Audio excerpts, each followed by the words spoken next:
Que la gracia y la bendita paz de nuestro Señor y Salvador Jesucristo sea en el corazón de cada uno de ustedes en esta hermosa mañana que el Señor nos concede de comparecer ante su divina presencia. Y en este día nos vamos a gozar también estudiando la palabra de nuestro Dios. Continuamos con el estudio expositivo de la epístola de Santiago. Abra su Biblia en esta carta del siervo Dios Santiago en el capítulo 1. Vamos a leer el versículo 4 para hacer la conexión hacia el versículo 5, porque aquí en el versículo 4 es donde nos quedamos la semana pasada. Versículo 4: mas tenga la paciencia perfecta su obra, para que seáis perfectos y cabales, sin faltar en alguna cosa. Bendito sea el Señor. Ocupe su lugar, hermanos, y si viene usted preparado con papel y lápiz, saque con qué tomar notas. En este versículo 4 vemos que el Espíritu Santo, a través del siervo Dios Jacobo, medio hermano del Señor, dice que la resistencia a las tentaciones, la resistencia a las pruebas, porque de esto venimos hablando, de las pruebas, de las luchas, de las enfermedades, de las tentaciones, la resistencia va a producir una obra perfecta para que usted y yo seamos perfectos y cabales, sin que falte alguna cosa en nosotros. Resumiendo, la semana pasada veíamos la postura de este teólogo, el teólogo Wiersbe, que él dice que esta obra perfecta en nosotros se va a manifestar o va a dar como resultado el hecho de que a través del Espíritu Dios resistamos las pruebas, las luchas. Se va a manifestar en tres cosas. Veíamos la semana pasada que una de ellas es de que vamos a ver lo que Dios hace por nosotros o hizo por nosotros en la cruz del Calvario. También se va a manifestar lo que Él hace en nosotros, cómo nuestra vida va madurando, nuestra vida espiritual va creciendo, nuestra santificación va aumentando, nuestra entrega al Señor va creciendo, nos vamos alejando más del mundo y nos vamos pareciendo más a la imagen de Cristo. Estas dos cosas se van a manifestar, y una tercera. Ahora, después de que la obra sea perfecta en nosotros y nosotros alcanzamos la madurez y seamos cabales, ahora el Señor, ¿qué es lo que Él va a hacer por medio nuestro? ¿Cómo nos va a utilizar el Señor en el servicio? A través de los dones del Espíritu Santo que usted ha recibido. Entonces, usted siendo maduro, cabal, prudente, resistiendo las pruebas, llegando a ese nivel de madurez, usted va a ser un instrumento en las manos de Dios. Usted va a ser un vaso útil en las manos de Dios. Y entonces el Señor va a empezar a obrar por medio de usted, ya sea compartiendo el Evangelio, ya sea modelando el carácter de Cristo hacia los demás, animando a los hermanos, exhortándoles a que sigan en el camino del Señor, visitando a los enfermos, viendo por los necesitados, por los hambrientos, por las viudas, por los huérfanos, en fin, todo lo que el Señor va a hacer por medio nuestro. No se logra esto, hermanos, a menos que usted y yo resistamos la prueba y nos lleve esto a la madurez y a ser cabales. ¿Por qué algunos cristianos no llegamos a eso? ¿Por qué algunos cristianos las pruebas, las luchas, en vez de hacernos maduros, prudentes, cabales, nos hacen ser amargos, o entra la amargura a nuestro corazón, entra el desánimo?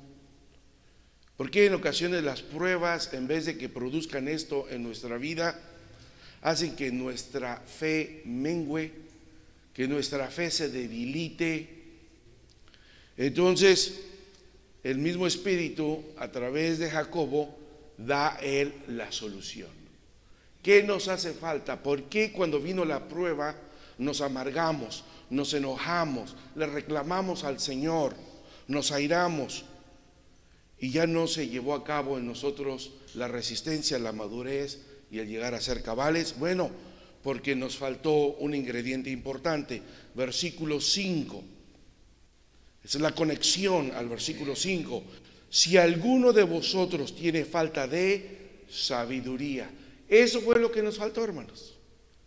Que en el momento de la prueba, en el momento de la lucha, en el momento del problema, de la enfermedad, usted no la miró con los ojos de Cristo, sino se amargó, se enojó, le reclamó al Señor, su fe menguó. Es porque nos faltó, ¿qué? Sabiduría. Es que no supimos cómo responder ante el problema. No supimos cómo responder ante la enfermedad, ante la necesidad, ante la lucha, la tentación. Si alguno de vosotros tiene falta de sabiduría, demándela a Dios, el cual da a todos abundantemente y no se hiere, y le será dada. Bendito sea el Señor. Esta es una promesa. Esta es una promesa del Espíritu Santo a todos los creyentes. Otra traducción pudiera ser, pero si alguno de ustedes carece de sabiduría, no sabe cómo enfrentarse a la prueba, no sabe cómo resistir la prueba y salir victorioso, le falta sabiduría, reconózcalo, entonces pídasela a Dios. Y a todos reparte generosamente. Cuando Dios nos va a dar de su sabiduría, no nos va a dar un gramo de sabiduría, no nos va a dar un mililitro de sabiduría, nos va a dar generosamente la cantidad que nosotros necesitamos, hermanos. ¿No se goza por esta promesa, por esta bendición? Bien. Además, no solamente nos va a compartir sabiduría, no solamente nos la va a dar generosamente, abundantemente, sino que no nos va a reprochar. En otras palabras, no nos va a decir: hijo, ¿y por qué hasta ahora te acordaste de que te hace falta sabiduría? ¿Por qué, hija, hasta ahora vienes a pedirme sabiduría y te has dado cuenta cuántos errores has cometido en tu pasado? Mira cómo vives. Mira cómo vienes. No, el Señor no nos va a reprochar. Así es que si usted reconoce el día de hoy que le ha faltado sabiduría a la hora de enfrentarnos a las pruebas, a las luchas, hoy es el día agradable delante de Dios. Le vamos a pedir al Señor que nos dé sabiduría y el Señor dice: no te voy a reprochar. Al contrario, te la otorgaré, te la voy a dar, se la voy a dar a todos los que me la pidan. Y se la voy a dar generosamente. Bendito sea el Señor, hermanos. Esta es una hermosa bendición de parte del Señor. Vamos a ver qué es sabiduría, porque es importante que, si no hemos podido sobrellevar las pruebas, las tentaciones, hablábamos también la semana pasada que las pruebas pueden ser cuando alguien no nos trata correctamente, cuando tenemos un vecino que nos está hostigando continuamente, un patrón en el trabajo, o por alguna razón algo no nos ha parecido y creemos que estamos siendo señalados, perseguidos, acusados. Bueno, la sabiduría nos va a guiar, nos va a dar la habilidad para que usted y yo podamos entender la situación, a reaccionar apropiadamente, sin ofender a Dios primeramente, sin ofender a los demás, ni tampoco quedar en mal con el compromiso que tenemos con Cristo. Así es que es importante saber entonces qué es la sabiduría. Es importante saber qué es la sabiduría. Sabiduría viene de la palabra griega sofía, de un derivado de ser sabio, de la acción de ser sabio. Se tiene como sabiduría, y hay dos tipos de sabiduría: mundana y espiritual. Hay dos. Es que hay gente que es muy sabia, ¿sí? Hay gente que es muy sagaz, muy lista, pero es una sabiduría mundana. Vamos a ver más adelante cómo Santiago la marca como una sabiduría diabólica, ¿sí? Y nosotros tenemos que alejarnos de esa sabiduría. La sabiduría que nosotros debemos de buscar es la que desciende de lo alto, la espiritual, la que viene del Padre de las luces. Es actuar sabiamente, porque es una acción, como ser sabio. Sabiduría, si la manejamos solamente como libro de texto, como teoría, pues es la habilidad y el conocimiento de actuar correctamente. Pero esa no es la sabiduría que habla la Biblia. La sabiduría que habla la Biblia es en términos prácticos, en términos de acción, de lo que pensamos, de lo que decimos, de lo que hacemos. Entonces es una actuación sabia, o actuar sabiamente. A eso la Biblia le llama sabiduría. Es la característica de utilizar conocimiento y experiencia con sentido común y sobre todo discernimiento. Discernimiento quiere decir que usted ha considerado, y esa palabra la vamos a ver más tarde también en la predicación, que hay que discernir la cena del Señor.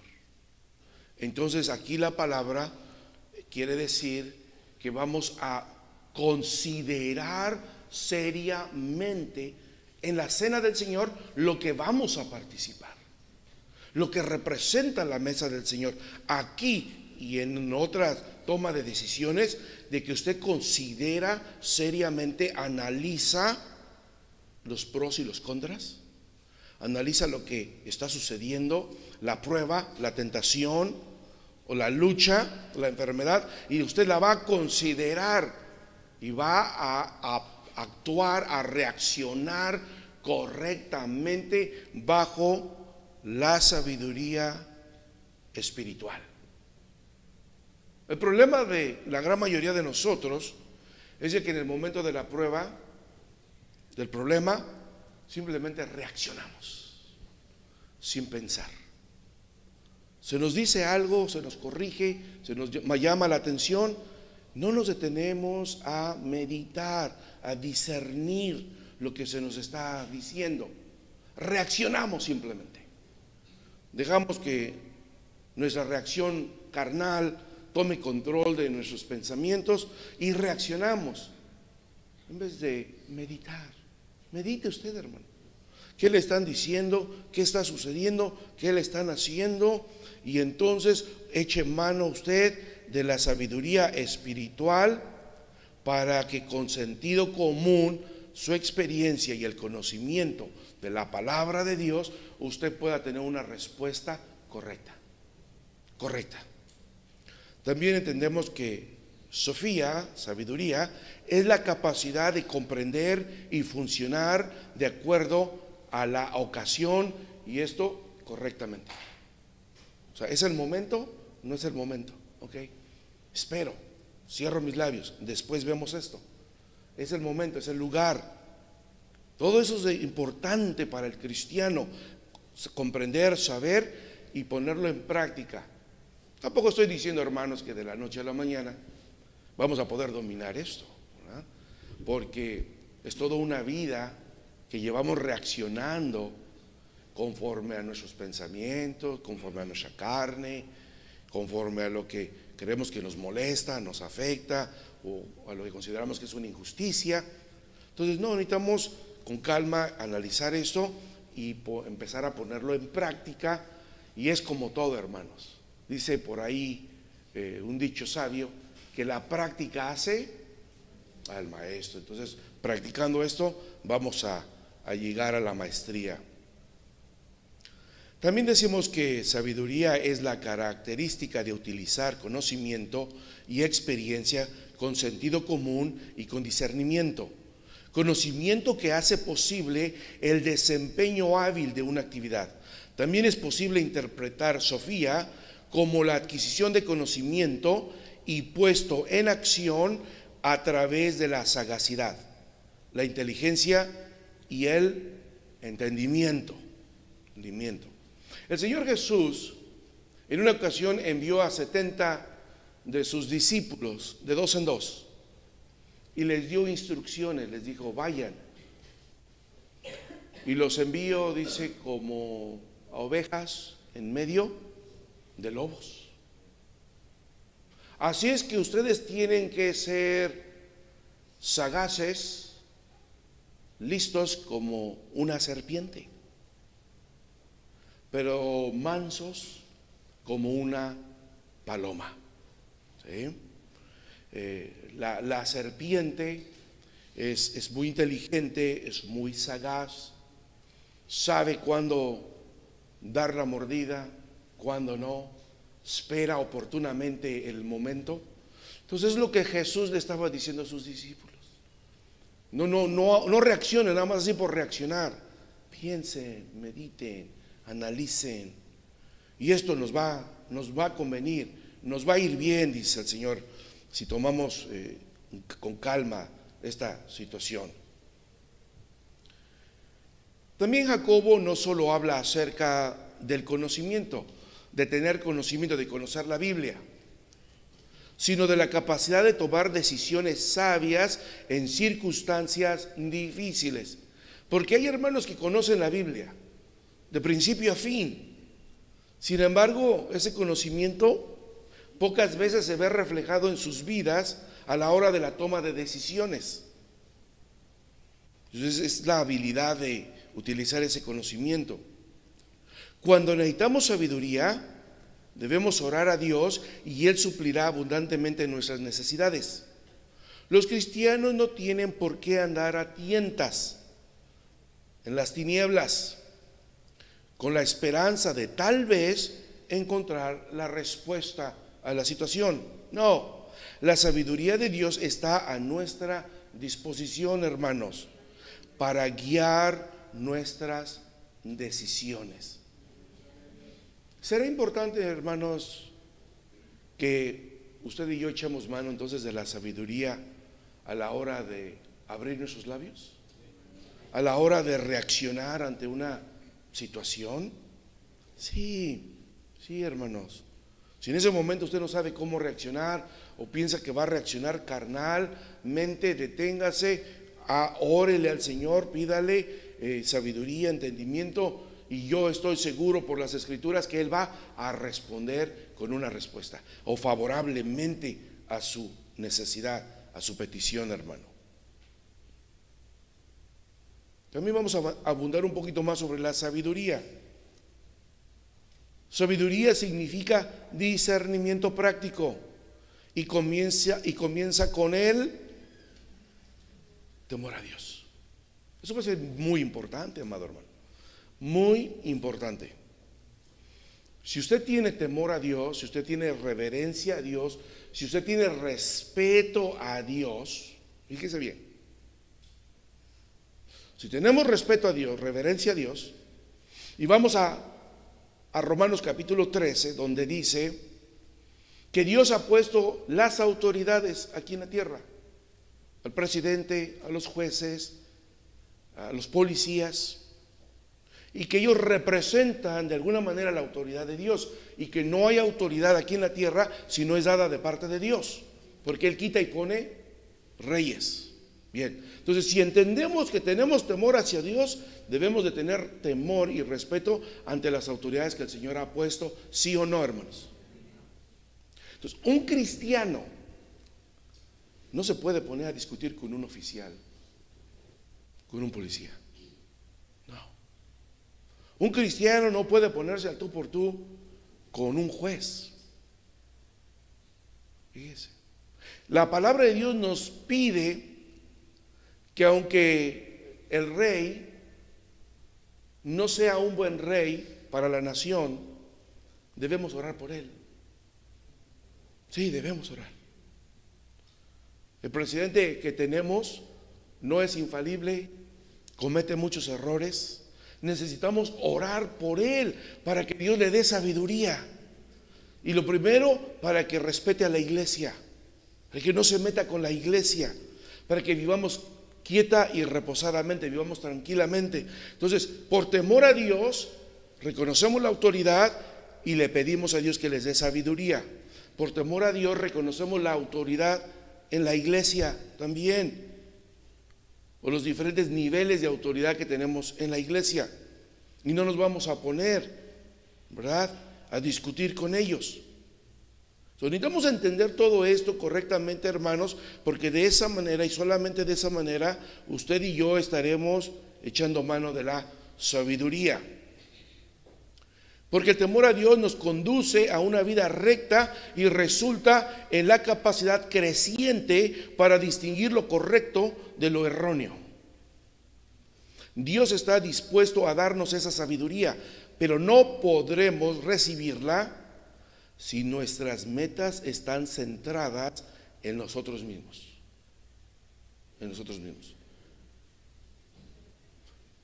Quizás lo que está pasando a nuestro alrededor, por ejemplo, hablando claramente de la deportación masiva que se amenaza a los indocumentados en este país, quizás eso el Señor lo está permitiendo para que la iglesia esté en oración.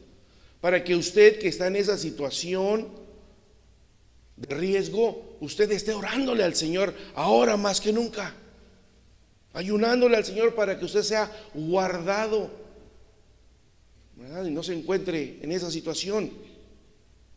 ¿Cómo va usted a responder? Porque lo más fácil es hablar mal del presidente, o hasta maldecirlo, o unirnos a los paganos y ir a protestar y hacer manifestaciones. Es lo más fácil, que si reacciona el hombre carnal. Pero el hombre espiritual no debe de reaccionar así, porque tenemos una guía. Aquí hay una guía. Entonces decirle: Señor, dame sabiduría para entender la guía y accionar en mi vida. Quiero distinguir entre una reacción correcta a una reacción incorrecta. Y Dios está dispuesto a darnos la respuesta siempre y cuando no esté centrada nuestras metas en nosotros. Todo lo que nosotros hacemos o dejamos de hacer o decimos debe de ser para glorificar a Dios, hermanos. Todo, porque todo lo que respira alabe al Señor. Aún nuestros respiros deben ser para darle la gloria a Dios en agradecimiento por este hálito de vida que nos da. Pero no, el cristiano que no usa de sabiduría solamente está pensando en él, y en el día de mañana, y en el día de hoy, y esto, y si va a pasar aquello, y es su persona, y no se sale de su persona. No, hermanos, salgámonos por un momento de nuestra persona, olvidémonos del yo mismo y centrémonos en Dios. Centrémonos en Dios. Para conocer la voluntad de Dios debemos leer su palabra y pedirle que nos revele cómo obedecerla. Señor, ilumíname cómo debo de obedecer tu palabra, y luego estar dispuesto a hacer lo que Él me ha dicho en su palabra. Porque también, son 3 pasos.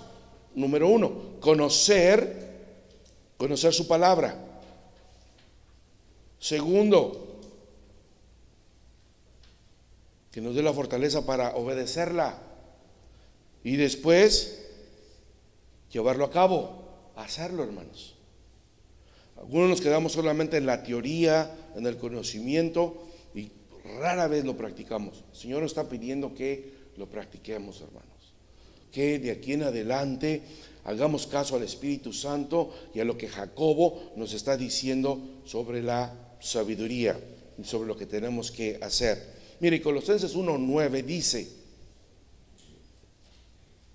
por lo cual también nosotros, dice el apóstol Pablo, hablando de los hermanos en Colosa, desde el día que lo oímos, no cesamos de orar por vosotros y de pedir que seáis llenos del conocimiento de su voluntad. ¿Cómo es esto? En toda sabiduría y espiritual inteligencia, para que andéis, para que actúen como es digno del Señor, para que hablen como es digno del Señor, para que sus acciones y su actuar sea agradable delante del Señor. ¿Agradándole en qué? En todo, hermanos, en todo. Fructificando en toda buena obra y creciendo en el conocimiento de Dios. Versículo 11. Corroborados, confirmados de toda fortaleza, conforme a la potencia de su gloria, para toda tolerancia, ser tolerables los unos de los otros, y largura de ánimo con gozo, que no nos desanimemos cuando vienen las pruebas, las luchas.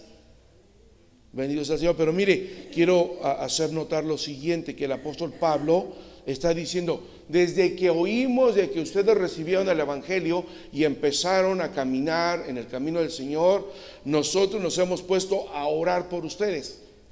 Lo que pasa es de que el apóstol Pablo no fundó la iglesia en Colosa. Dice que oímos, entonces estamos ahí nosotros haciendo oraciones a favor de ustedes, para que sean llenos de todo el conocimiento de la voluntad de Dios y sean ustedes llevados a la tolerancia, a la largura de ánimo con gozo, hermano. Así es que así es como debemos reaccionar en medio de las pruebas, en medio de las luchas, cuando vienen los problemas. Y yo sé que nadie aquí está exento de problemas, de enfermedades, de preocupaciones, pero con ánimo y gozo en Cristo Jesús, hermanos. Porque esa es la diferencia entre el creyente y el que no tiene a Dios en su corazón. Nosotros tenemos una esperanza hermosa, hermanos. Una esperanza hermosa.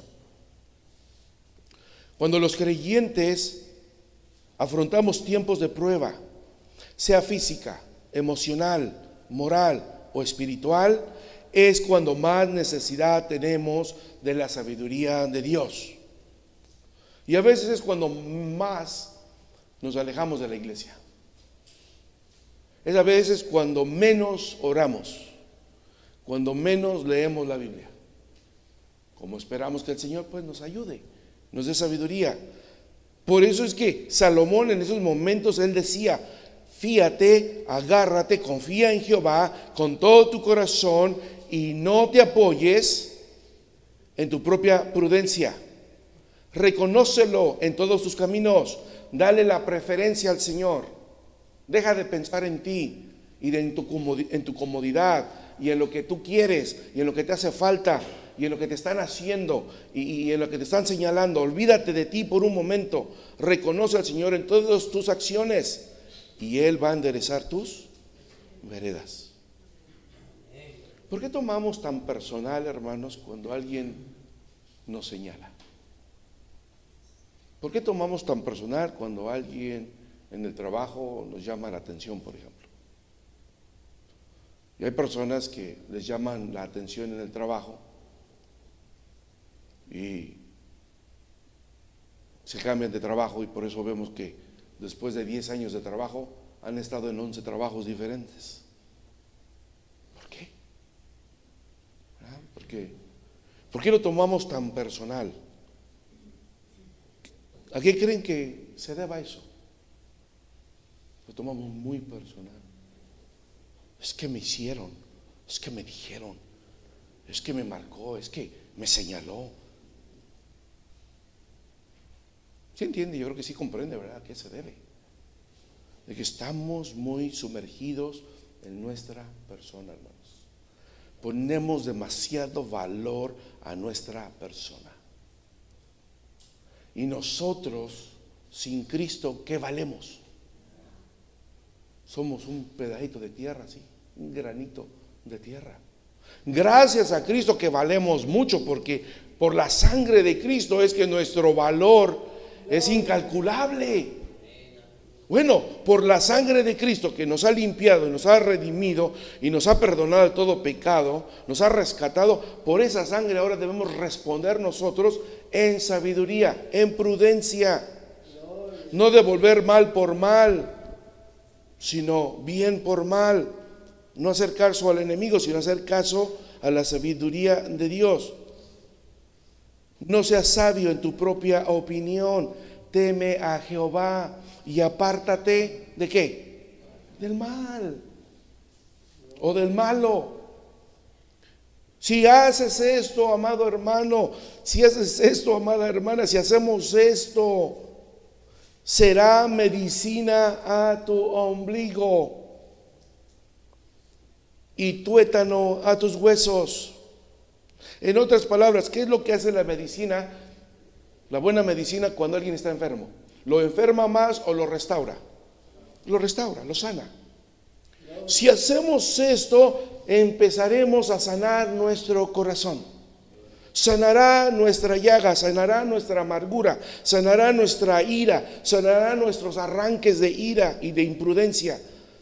Nuestro ser será sano por la obediencia a la palabra de Dios. Además, dará fortaleza a nuestro ser. Sin el tuétano, sin la materia que hay dentro de nuestros huesos, no hay vida. Dicen los científicos que de la médula, de lo que hay dentro del hueso, se va produciendo nueva sangre. Produce nueva sangre. Por eso es bueno donar sangre, de menos cada año, porque así se deshace usted, se quita un poco de sangre de su cuerpo, el cuerpo se da cuenta que ha perdido sangre y entonces produce nueva sangre. Viene del tuétano de los huesos. Entonces es bueno darle como ese mantenimiento al cuerpo. Hacemos dos cosas buenas: donamos sangre en caso de que haya un desastre. Dona usted sangre y el cuerpo dice: me hace falta 2 cuartitos de sangre, y entonces el tuétano de los huesos empiezan a producir. Esto hace la palabra de Dios y la buena conducta en nuestra vida, hermanos. Va a producir la nueva vida en nuestro ser. Pero necesitamos estar conscientes y necesitamos responder correctamente ante las pruebas, ante los problemas. Bendito sea el Señor, hermanos. Entonces, ¿qué vamos a hacer de aquí en adelante usted y yo ante las pruebas y ante las necesidades? Pedir sabiduría. Pedir sabiduría. Pidamos sabiduría y el Señor nos la va a dar o no nos la va a dar. ¿Qué dice la palabra? Sí, y nos va a dar poquito o nos va a dar abundantemente. Si lo hacemos, amados hermanos, al término de los meses, al cabo del año, la iglesia estará llena de puro sabio espiritualmente. Ese es el plan del Espíritu Santo, hermanos, a través de Jacobo. Eso es lo que Jacobo quería para su iglesia, que había salido de Jerusalén por la persecución y que ahora estaba esparcida por todos los lugares. Sean sabios, sepan cómo responder, sigan ustedes gozosos, alegres, sirviéndole al Señor. Versículo 6. Vamos a pedir la sabiduría. Bueno, entonces aquí están las instrucciones. Pero pida en fe, versículo 6. Pero pida en fe, no dudando nada. Porque el que duda es semejante a la onda del mar, que es movida del viento o por el viento, y es echada de una parte a la otra. No piense pues el tal hombre que recibirá ninguna cosa del Señor. El hombre de doblado ánimo es inconstante en todos sus caminos. Dios nos ayude. Agrupé estos versículos porque son una idea. Después de que Jacobo nos dice, sal vencedor, sufre las pruebas, resiste, porque vas a salir perfectamente, vas a ser maduro, vas a ser cabal, y si no lo has logrado, pide la sabiduría al Señor, y entonces con su sabiduría vas a llegar a la madurez. Bueno, qué bueno, gloria a Dios.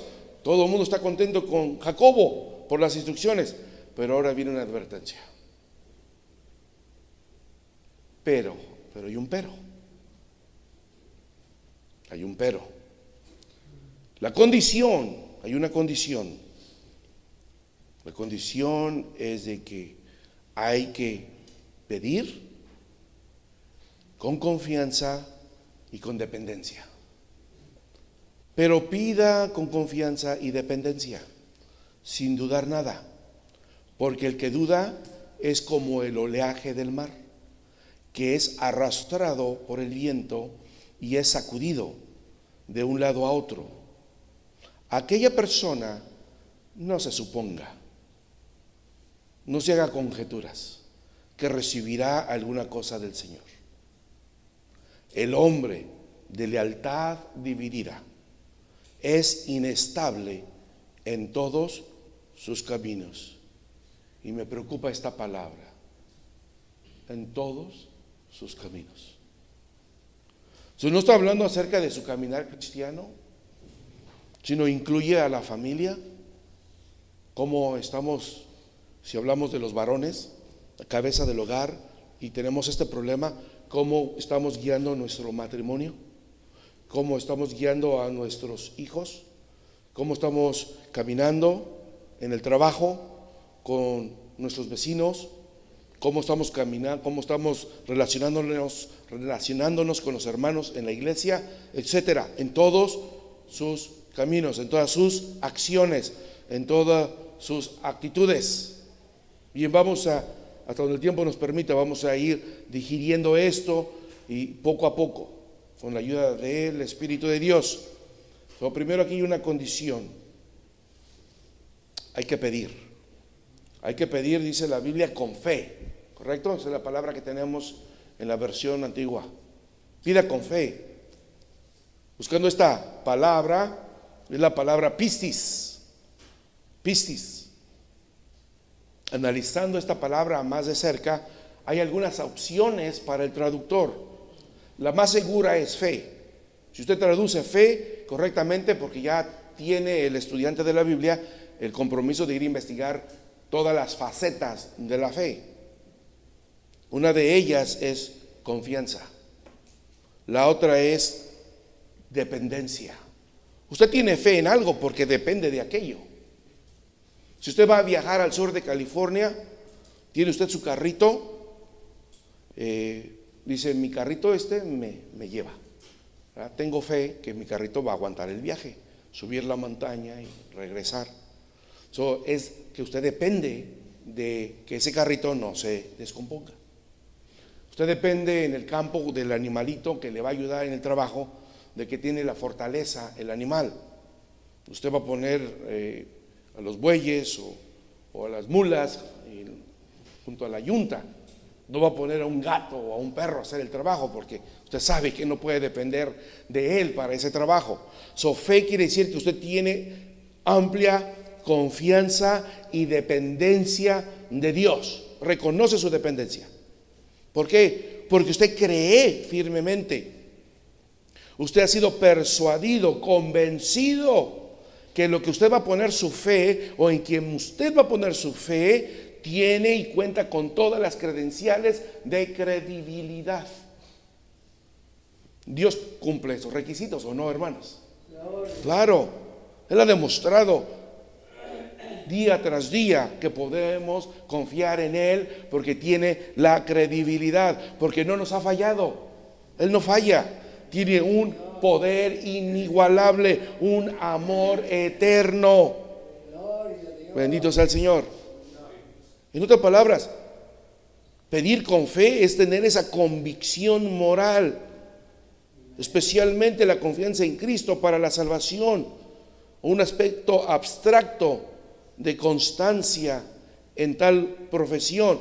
¿Qué quiere decir esto? De que usted sabe que no va a fallar poniendo su fe en el Señor, porque Él es constante, Él es fiel, Él es permanente. Él no se cansa como nosotros. Él no nos da la espalda como a veces lo hacemos nosotros. Por extensión estamos hablando del sistema de verdad religiosa. O sea, estamos hablando del Evangelio. ¿El Evangelio del Señor Jesucristo será verdadero o no será verdadero? Es verdadero. Su palabra es verdad. Porque habla de sí mismo. Así es que se traduce como fe, fidelidad, ser fiel o hallar gracia. Sí, hallar gracia ante el Señor. Así es que necesitamos pedir, hermanos, con esta cualidades. Necesitamos pedir con esto, con confianza, con dependencia, no dudando nada, hermanos. No podemos dudar, no podemos estar viendo que si se va a poder o no se va a poder. Necesitamos confiar, como dice Hebreos 11:1. A ver si alguien me ayuda a leerlo rápidamente. Debemos de sabérnoslo ya este texto, Hebreos 11:1. La fe es la... ¿Sí está el micrófono por ahí? Amén. Amén, hermano Diego. 11:1, por favor. Amén, dice así la palabra de Dios. Amén. Es pues la fe la sustancia de las cosas que se esperan, la demostración de las cosas que no se ven. Bien, ¿qué es la fe? Para empezar, la fe es algo que no se ve, no es tangible, no tiene materia. Es creer,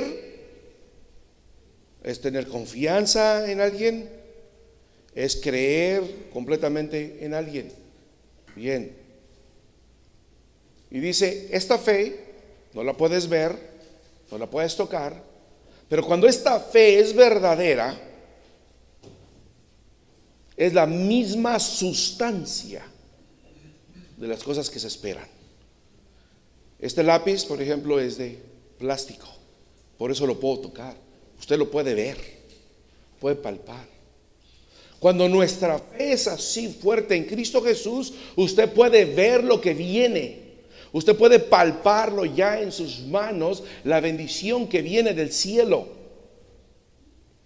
Porque va a demostrar que lo que usted espera se va a realizar. La fe no es simplemente yo espero en que pase esto, ¿no? Los muchachos tienen examen mañana y dicen, espero que pase el examen. O espero que no me pregunten esto porque no lo sé. Sí, dice, I hope, espero. Pero pues puede pasar como no puede pasar. Espero que me den el trabajo. Fui, apliqué, pero espero que me den el trabajo. No, esa no es la fe de la que estamos hablando. Esa no es la esperanza de la que estamos hablando. Estamos hablando de una esperanza que es tangible, que usted ve venir la bendición de Dios y usted ya cuenta con esa bendición en sus manos, en su vida. Usted ya echa cuenta de ello, usted echa mano ya de ello. Esa fe es lo que inspira confianza y fe en Cristo. Es el estado de ser alguien en quien se puede depositar confianza, fidelidad, fiabilidad o compromiso. Este es Dios, en Él se puede confiar. Usted puede tener un compromiso en Él.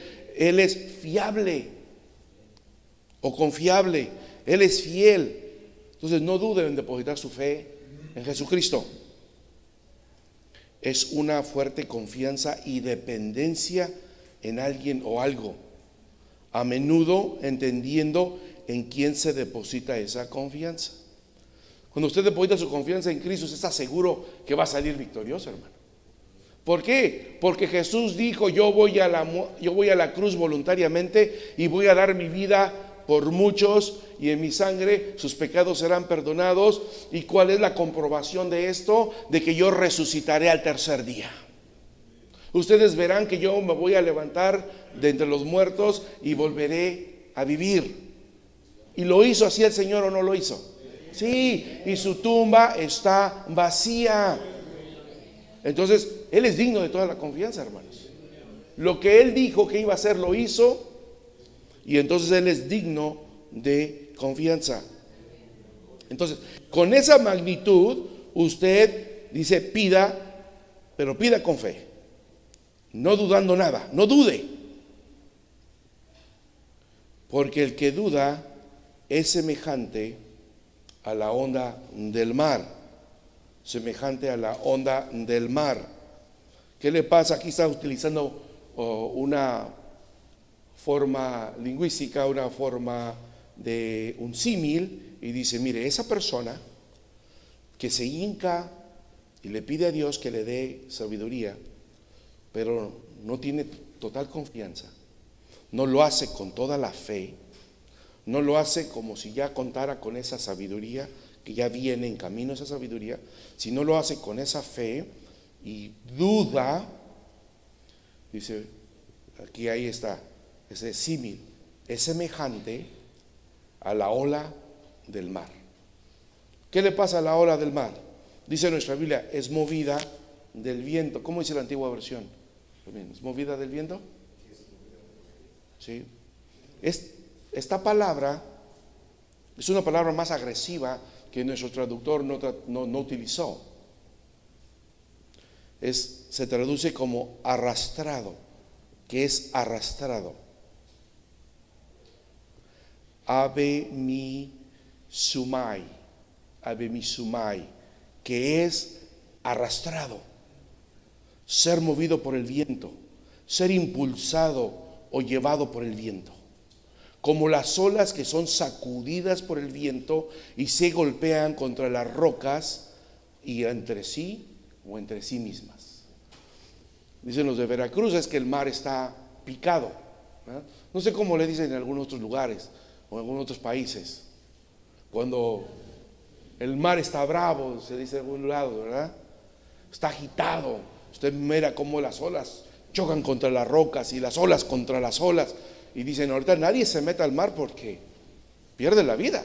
Hay olas encontradas y lo arrastran para un lado, lo llevan para otro lado. Bien, esas olas están siendo arrastradas, movidas por el viento.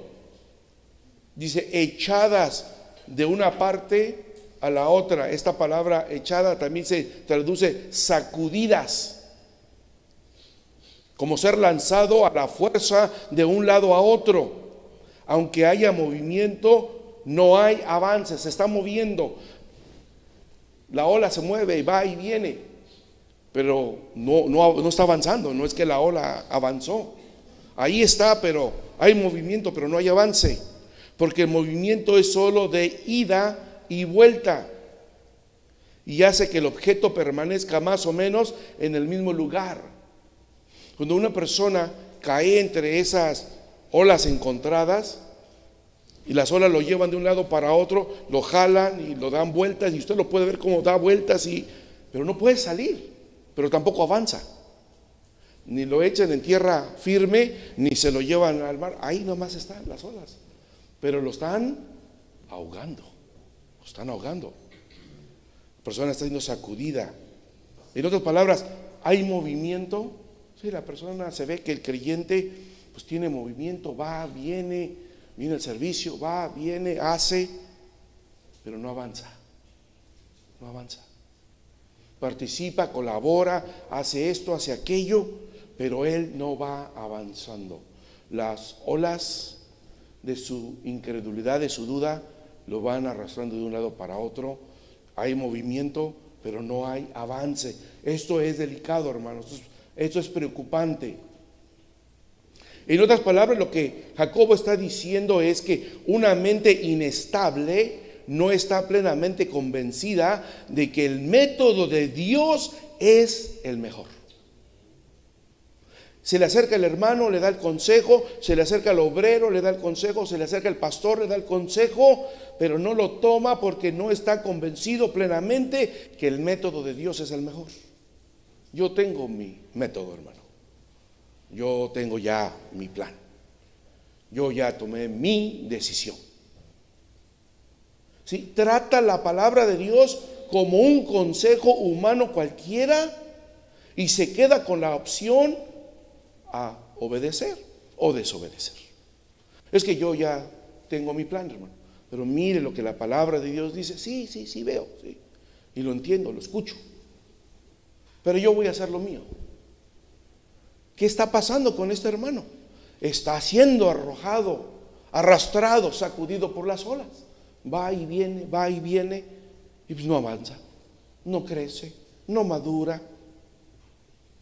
Tiene su propio criterio. Vacila entre la lealtad a sus sentimientos subjetivos, lo que yo pienso, lo que yo siento, lo que yo creo. Vacila entre la lealtad a sus sentimientos subjetivos, los conceptos del mundo, a los mandamientos de Dios. Bueno, pues es que allá en mi pueblo pues lo hacíamos así, o mi familia lo hace así, o yo vengo de esta familia y lo hacen así, o yo pienso, ¿por qué no vemos los mandamientos de Dios? ¿Qué es lo que Dios dice que debo de hacer o cómo debo de comportarme? Si su fe es nueva, débil o de mucho esfuerzo, recuerde que usted puede confiar en Dios. Luego sea leal a Él a fin de estabilizar sus frustraciones y dudas mentales. Rindámonos por completo a los pies de Dios. A ver si una hermana nos ayuda a leer por último Efesios 4:14. Sí, me voy a tomar 5 minutos más porque hoy no hay café, estamos ayunando, no hay té, así es que podemos tomar un poquito de tiempo. Mientras una de las hermanas busca Efesios 4:14, yo les quiero comentar lo siguiente. Investigando esta palabra, arrastrado, que es la palabra correcta, la traducción correcta, que así es la ola. Fíjese lo que dice el diccionario de la lengua española. Una cosa es el diccionario bíblico y una cosa es el diccionario de la lengua española. El diccionario de la lengua española, cuando busca usted la palabra arrastrado, y aquí dice que el cristiano que duda es como la ola que es arrastrada, fíjese lo que dice el diccionario en español. Un adjetivo de que es pobre, mísero o lleno de privaciones y fatigas. Una vida arrastrada. Como adjetivo de una persona que es pícaro y actúa con maldad y falta de honradez. En México coloquial, por ejemplo, dicen que ruega para pedir afecto o amor. Pues es un arrastrado porque anda pidiendo amor y afecto. Dice, la pobre muchacha es una arrastrada, pues todo el día está mendigando el amor, el cariño del novio, ¿verdad? Entonces, nada bonito sale de la palabra arrastrado, hermano. Esto es en el diccionario español. Imagínense lo que realmente está diciendo la palabra de Dios. Es una persona que no tiene éxito, es una persona que no avanza. Entonces es importante, hermanos, que comprendamos esto y que Dios nos ayude a salir de este hueco, a salir de estas olas, para que avancemos en nuestra vida espiritual. Por eso es que pasan 10, 15, 20 años y todavía hay caprichos, hay niñerías, hay actuaciones de gente inmadura. Dios no quiere nada de eso. Por último, Efesios 4:14. Efesios 4:14, que ya no seamos niños fluctuantes y llevados por doquiera de todo viento de doctrina, por estratagema de hombres que para engañar emplean con astucia los artificios del error. Bendito sea el Señor, Dios le pague.